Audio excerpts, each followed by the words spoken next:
Hi everyone, I'm Yanlai from University of Central Florida. Today I'm excited to present our paper entitled Designing the Informing Process with Streamers and Bystanders in Live Streaming. So this paper was under the supervision of Dr. Yanlai from UCF and in collaboration with Dr. Xinning from the Penn State University and Dr. Yuhan from City University of Hong Kong. Live streaming is really popular these days. It allows users to create, share, and watch videos in real time. The popular live streaming platforms like Facebook Live, Instagram Live, and Twitch have billions of users each year. So due to the popularity of live streaming, you might be easily captured by a streamer's device, making you a bystander, no matter you are in public, private, or online spaces. For example, you could be streamed by a friend at a party, or by a stranger on the street, or by your teammates while playing games. So once you are streamed, your appearance, behaviors, voice, chats, and even sensitive personal information such as financial and medical information might be disclosed. However, were you informed by the streamer? In most cases, bystanders don't even realize that they are streamed unless the streamer informs them.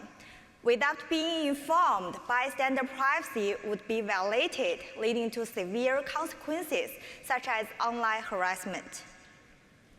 Prior work has emphasized the importance of informing to protect bystander privacy, but it is mainly from bystander perspective, like how device owners inform bystanders of their involvement and their data usage and the potential risks. However, in contexts such as live streaming, where bystanders do not have direct control over their privacy, it requires mutual efforts from both streamers and bystanders to protect bystander privacy. Therefore, it is crucial to understand informing from both perspectives. So to fill the gap, we aim to answer the following two research questions. First, what needs, challenges, and constraints of informing do streamers and bystanders have when it comes to bystander privacy in live streaming? Second, what design do streamers and bystanders envision to address these needs, challenges, and constraints? To answer our research questions, we conducted design ideation sessions with a total of 21 participants, including both streamers and bystanders. So each session started with a warm-up activity to explore their perspectives on privacy challenges that bystanders might encounter in live streaming. Then participants were asked to design informing features to address these privacy challenges. We digitalized their designs and used thematic analysis to analyze the data. So based on our participants' responses, we found a bilateral communication informing loop. So streamers need to inform bystanders of their live streaming status, which aligns with the prior work. Additionally, we also found that bystanders need to inform streamers of their privacy preferences, which is less emphasized in prior work. However, there are challenges and constraints in this informing loop. Although some streamers agree that they need to inform bystanders of their streaming, they believe doing so often poses like extra cognitive burden on streamers because real-time performance and interaction require streamers to focus on streaming activities. Additionally, both bystanders and streamers doubt if there are clear regulations requiring streamers to inform bystanders, especially in public spaces. Without clear regulations, both parties may be unaware of bystanders' rights and streamers' obligations.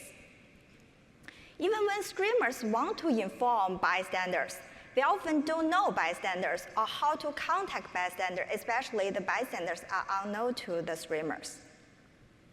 For bystanders, since most of them don't have access to the streaming platforms, so they need ways to express their consent. Also, our bystanders were hesitant to express their unwillingness due to the social embarrassment. If the streamer is unknown, they felt it was rude to directly confront with the streamer. If the streamer is known, they were afraid that the direct conversations might ruin their relationship.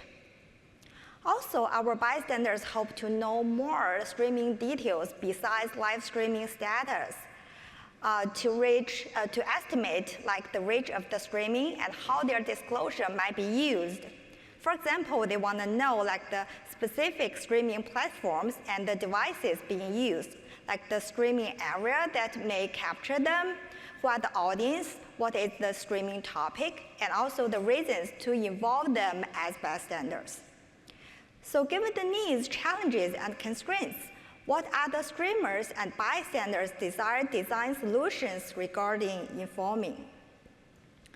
To reduce streamers' cognitive burden in informing bystanders, participants suggested using platforms to automatically alert both streamers and bystanders. For bystanders, bystanders could follow streamers ahead. So when streaming starts, the platform would automatically alert bystanders. For streamers, when platform detects a bystander, streamers would receive a pop-up notification saying someone getting in. These alerts are more applicable when streamers and bystanders know each other. But what if they don't? To address communication constraints, participants suggested obtaining bystanders' consent through one-on-one messaging from government agencies, and streamers would then adjust their streaming accordingly. They also proposed using one-to-many visual or audio indicators in public spaces to large numbers of bystanders. But they noted challenges with the visibility and audibility of these indicators. The above designs mostly require interactions between streamers and bystanders. So what if they feel awkward and don't want to communicate with each other? So our participants proposed two mechanisms to address this issue. First is the bystanders one-sided opt-out. So for bystanders who are unwilling to be streamed, they can register in a database. And once they appear in the streaming, they will be automatically blurred or muted. Second, our participants suggest bystanders could provide their consent or reluctance directly to the device and not to the streamers. So if they are unwilling to join, the device will automatically blur them. To satisfy bystanders' needs for knowing more details about the streaming, our participants hope to know streamers' streaming platform and audience size through the provided streaming link. They also suggest having icons to know if the streaming is in process and if the streamer's mic is on. If the streamers are physically around bystanders, our participants propose that bystanders could know the streaming area where they may be captured through the private message. Let's come to the big takeaways about our paper. So first, the informing process should adapt to contextual factors. For example, in public places where involve large numbers of bystanders, our participants prefer to use one-to-many indicators. While in private spaces like home, they prefer to use one-on-one messaging to ensure each bystander receives the message.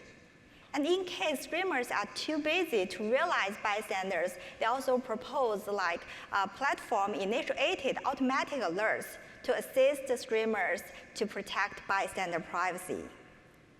Next, the informing process should provide sufficient details for both streamers and bystanders. For streamers, our participants propose different communication channels for streamers to understand bystanders' privacy preferences.